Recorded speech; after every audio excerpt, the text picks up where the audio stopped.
Hello friends, எல்லாருக்கும் வணக்கம். இன்றைக்கி நம்மளோட சேனலில் என்ன பார்க்க போகிறோம் அப்படின்னா, ரொம்ப சிம்பிளான புதினா புலாவ் ரெசிபி தான் நம்ம பார்க்க போகிறோம். போன வாரம் நம்மளோட சேனலில் கல்யாண வீட்டு ஸ்டைல் பிரிஞ்சி சாதம் ரெசிபி நான் அப்லோட் பண்ணியிருந்தேன். நிறைய பேர் அதை வீட்டில் ட்ரை பண்ணி பார்த்துட்டு ரொம்ப நல்லா இருந்துச்சு அப்படின்னு சொல்லி கீழே கமெண்ட் பண்ணியிருந்தீங்க. உங்கள் எல்லாருக்குமே ரொம்ப நன்றி. அதே மாதிரி இந்த புதினா புலாவும் ரொம்ப சூப்பராக இருக்கும். வாங்க இப்போ எப்படி பண்ணுறதுன்னு பார்க்கலாம். முதல்ல தேவையான அரிசியை ஊற வச்சுக்கலாம். நான் இந்த மெஷர்மெண்ட் கப்புக்கு 2 கப் அளவுக்கு பாஸ்மதி அரிசி எடுத்திருக்கேன். இது 400 கிராம் அளவுக்கிட்ட வருது. நான் மெஷர்மெண்ட் கப்பில் அரிசி இழந்திருக்கேன். நீங்கள் எந்த கப்பில் வேணாலும் அரிசி இழந்துக்கோங்க. இதை நல்லா கழுவி சுத்தம் பண்ணிவிட்டு தண்ணி ஊற்றி ஒரு 20 நிமிஷம் ஊற விட்டுக்கோங்க. அடுத்ததாக ஒரு மிக்சி ஜாரில் 1 கப் அளவுக்கு புதினா இலை போட்டுக்கோங்க. இதோடவே ஒரு அரை கப் அளவுக்கு மல்லித்தழை போட்டுக்கோங்க.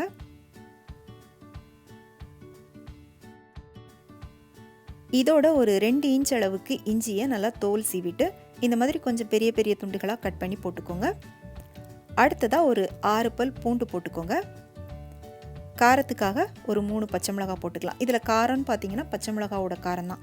அதனால் 3 பச்சை மிளகாய் இதோட போட்டு அரைச்சிக்கலாம். அடுத்ததாக ஒரு 3 பச்சை மிளகாவை நம்ம வதக்கும் போது சேர்த்துக்கலாம். இப்போ இதை கொஞ்சமாக தண்ணி சேர்த்துட்டு நம்ம இந்த மாதிரி அரைச்சி எடுத்துக்கலாம். ரொம்ப தண்ணி சேர்க்க வேண்டாம், கொஞ்சமாக தண்ணி சேர்த்துட்டு இந்த மாதிரி அரைச்சி எடுத்து வச்சுக்கோங்க. இப்போது ஒரு குக்கரில் 2 டேபிள் ஸ்பூன் எண்ணெய் விட்டுக்கோங்க. இதோடவே 1 டேபிள் ஸ்பூன் நெய் விட்டுக்கோங்க. இப்போ இந்த நெய் கொஞ்சம் நல்லா உருகி வந்ததுக்கப்புறமா இதோட ஒரு 5 ஏலக்காய், 6 கிராம்பு, 2 துண்டு பட்டை, சின்னதாக ஒரு ஜாதிப்பூ போட்டுக்கோங்க. அடுத்ததாக 1 டீஸ்பூன் சோம்பு போட்டுக்கோங்க. இதோடவே அரை டீஸ்பூன் ஷாஹி ஜீரா சேர்த்துக்கோங்க. உங்ககிட்ட இருந்துச்சுன்னா போட்டுக்கோங்க, இல்லைன்னா சேர்க்க தேவையில்லை. ஒரு 2 பிரிஞ்சி இலை போட்டுக்கோங்க. இப்போ இந்த மசாலா பொருட்கள்லாம் கொஞ்சம் நல்லா வறுபட்டு வாசனை வந்ததுக்கப்புறமா 2 பெரிய வெங்காயத்தை கொஞ்சம் நல்லா நீள வாக்கில் கட் பண்ணி போட்டுக்கோங்க. இதோடவே ஒரு 3லேருந்து 4 பச்சை மிளகா, உங்களோட காரத்துக்கு ஏற்ற மாதிரி நீங்கள் பச்சை மிளகா போட்டுக்கோங்க. ஏற்கனவே நம்ம புதினா அரைக்கும் போதும் அதோட பச்சை மிளகா சேர்த்துருக்கோம். அதனால் உங்களோட காரத்துக்கு ஏற்ற மாதிரி பச்சை மிளகா போட்டுட்டு கொஞ்சம் வதக்கி விட்டுக்கோங்க. இப்போ இந்த வெங்காயம் ஓரளவு கொஞ்சம் நல்லா வதங்கி வந்ததுக்கப்புறமா நம்ம அரைச்சி வச்ச புதினா பேஸ்ட்டை இதோட சேர்த்துக்கலாம். சேர்த்துட்டு இப்போ அடுப்பை கொஞ்சம் மீடியமில் வச்சுட்டு இதை கொஞ்சம் நல்லா வதக்கி விட்டுக்கோங்க. இஞ்சி பூண்டோட பச்சை வாசனை போகணும். அதே சமயம் இந்த புதினாவோட கலர் மாறக்கூடாது. அதுக்கேற்ற மாதிரி நீங்கள் வதக்கிக்கோங்க. இப்போ பாருங்கள், இஞ்சி பூண்டோட பச்சை வாசனை நல்லா மாறிடுச்சு, புதினாவோட கலரும் மாறலை. இப்போ இதில் ஒரு உருளைக்கிழங்கு, கொஞ்சம் மீடியம் சைஸ் உருளைக்கிழங்கு தோல் சீவிட்டு கொஞ்சம் பெரிய பெரிய துண்டுகளாக கட் பண்ணி போட்டுக்கலாம். ஒரு அரை கப் அளவுக்கு பச்சை பட்டாணி போட்டுக்கலாம். இப்போ இதை கொஞ்சம் நல்லா வதக்கி விட்டுக்கலாம். இந்த உருளைக்கிழங்கும் பட்டாணியும் பார்த்திங்கன்னா முழுசாக வேகக்கூடாது. ஒரு பாதி அளவு வெந்து வந்ததும் நம்ம இதோட தண்ணி ஊற்றிக்கலாம். அப்போ தான் அரிசியோடு சேர்த்து வேகும்போது அது குழையாமல் கொஞ்சம் நல்லா முழுசாக இருக்கும். இப்போ தண்ணி ஊற்றிக்கலாம். தண்ணி எந்த கப்பில் அரிசி இழந்தீங்களோ அதே கப்லேயே தண்ணி அளந்து ஊற்றிக்கோங்க.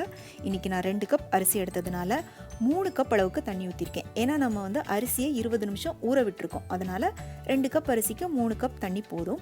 இதுவே நீங்கள் அரிசியை ஊற வைக்கலை அப்படின்னா 2 கப் அரிசிக்கு 4 கப் அளவுக்கு தண்ணி ஊற்றிக்கோங்க.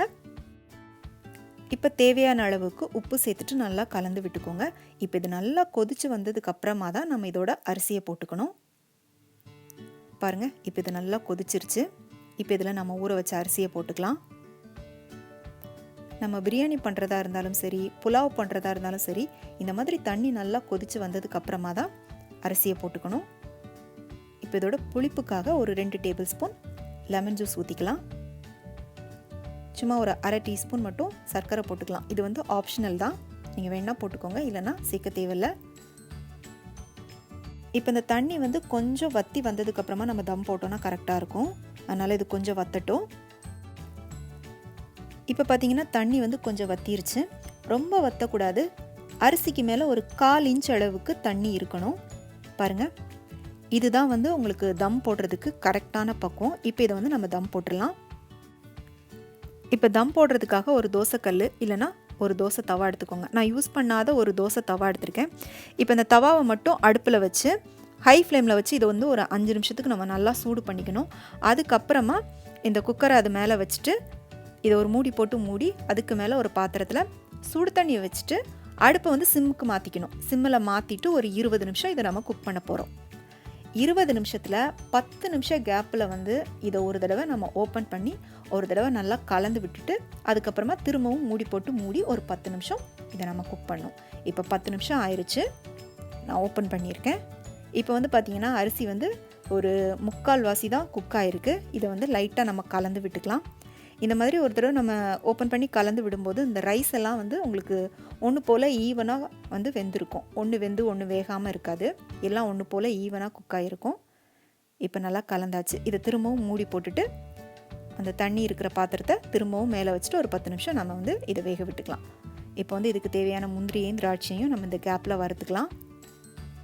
1 டீஸ்பூன் நெய்யில் கொஞ்சமாக முந்திரி போட்டு வறுத்துக்கலாம். முந்திரி வந்து கொஞ்சம் பொன்னிறமாக செவந்து வந்ததும் கொஞ்சமாக இதோட திராட்சை போட்டுக்கலாம். இந்த திராட்சையும் முந்திரியும் வந்து உங்களுக்கு ஆப்ஷனல் தான், நீங்கள் வேணும்னா வறுத்து போட்டுக்கோங்க. இப்போ இந்த திராட்சை வந்து கொஞ்சம் பலூன் மாதிரி உப்பி வந்ததும் இதை எடுத்து நம்ம தனியாக வச்சுக்கலாம். இப்போ முந்திரியும் திராட்சையும் வறுத்து எடுத்தாச்சு. இப்போ நம்ம ரைஸ் எப்படி வந்திருக்கு அப்படின்னு பார்க்கலாம். டோட்டலாக 20 நிமிஷம் ஆயிடுச்சு. இப்போ வந்து நான் குக்கரை ஓப்பன் பண்ணிட்டேன். பாருங்கள், நல்லா சூப்பராக வெந்து வந்திருக்கு. இப்போ இதில் வந்து நம்ம வறுத்த அந்த முந்திரியையும் திராட்சையும் அது வறுத்த அந்த நெய்யோடவே போட்டுக்கலாம். இப்போ நீங்கள் முந்திரி திராட்சை போடலை அப்படின்னா 1 டீஸ்பூன் நெய் மட்டும் விட்டுக்கோங்க. நெய் விட்டுட்டு நல்லா கலந்துக்கோங்க. பாருங்கள், நல்லா குழையாமல் பொல பொலன்னு உதிரி உதிரியாக வந்திருக்கு. இப்போ நீங்கள் பிரியாணி பண்ணாலுமே இதே மெத்தடை ஃபாலோ பண்ணி தம் போடுங்க. உங்களோட பிரியாணி வந்து குழையாமல் நல்லா உதிரி உதிரியாக வரும். இப்போ மணக்க மணக்க நம்மளோட சூப்பரான புதினா புலாவ் ரெடி ஆகிடுச்சு. இந்த ரெசிபி கண்டிப்பாக உங்கள் எல்லாருக்கும் ரொம்ப பிடிச்சிருக்கும் அப்படின்னு நம்புகிறேன். பிடிச்சிருந்துச்சு அப்படின்னா லைக் பண்ணிவிட்டு இன்றைக்கே இந்த ரெசிபியை ட்ரை பண்ணி என்ஜாய் பண்ணுங்கள். மீண்டும் வேறொரு ரெசிபியோடு சந்திக்கிறேன். நன்றி, வணக்கம்.